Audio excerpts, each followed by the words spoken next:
Парите се нешто со кое се среќаваме секаде во секојдневниот живот, без разлика дали се тоа банкноти и монети, книговодствени пари на сметки во банки или дигитални пари на картички и смартфони. Не е важно од што се направени парите или во каква форма се појавуваат.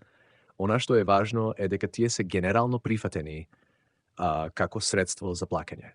Парите треба да извршуваат три функции: да служат како средство за размена, како единица за сметка и како складиште на вредност. Парите првенствено се користат како средство за размена и плаќање. Размената на стоки за стоки е непрактична. Без пари би постоеле долги ланци на размена пред секој да го добие она што му е потребно. Например, јајца за хартија, хартија за леб, леб за шише вода. Во економија на размена дури и со само 10 стоки има 45 можни соодноси на размена. Ако вредноста на секоја од стоките може да се изрази во парични единици, цените на 10 стоки се што е потребно за да се споредат меѓу себе. Парите ја олеснуваат трговијата, бидејќи стоките можат директно да се разменуваат за пари. Со пари, како единица за сметка, вредноста на различни стоки и услуги може лесно да се спореди, особено ако парите се лесно деливи, например во евра и евроценти. Но најпрво и најважно, парите треба да функционираат како складиште на вредност. Тие треба да ја задржат својата вредност со текот на времето, за да можат да се остават настрана и да се користат за купување на подоцнежен датум. За да служат како складиште на вредност, парите треба да бидат издржливи и стабилни во вредност. Сопствениците на пари мора да имаат доверба дека ќе можат да купат исто толку со своите пари на подоцнежен датум како што можат денес. Затоа куповната моќ на парите треба да биде зачувана. Во минатото, луѓето се обидувале да ја задржат куповната моќ на парите преку избор на материјал, например злато или сребро. Денес, монетите и банкнотите имаат речиси никаква материјална вредност. Книговодствените пари и дигиталните пари всушност се само електронски записи.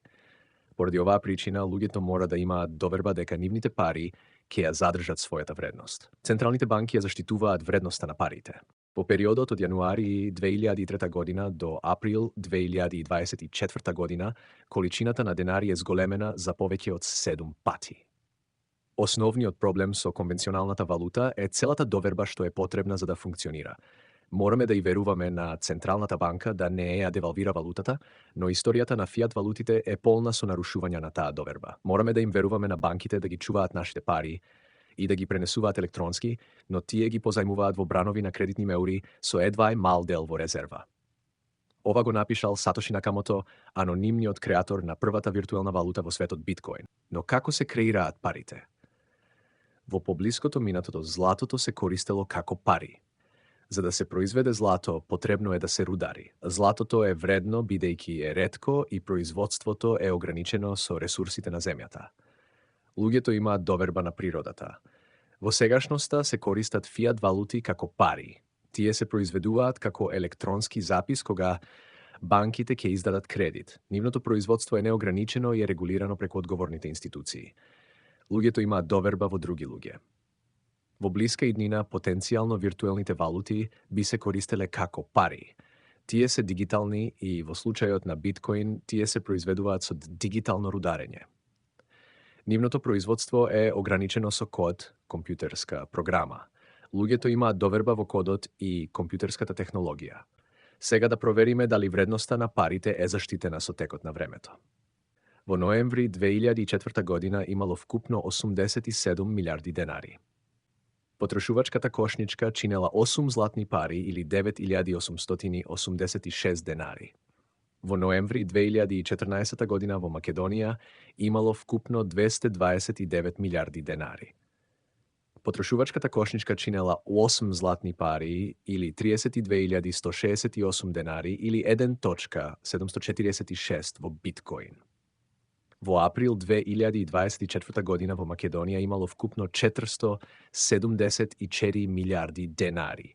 Потрошувачката кошничка чинела 7 златни пари или 60.212 денари или 0.0163 во биткоин.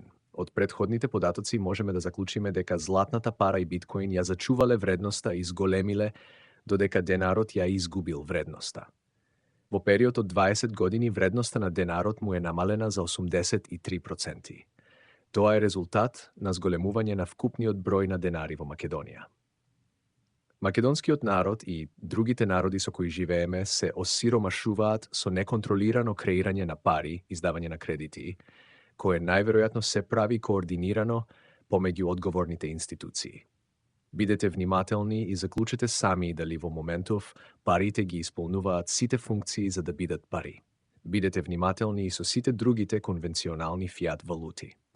Ова видео е од едукативна природа. Направете собствена проверка и анализа и донесете собствен заклучок.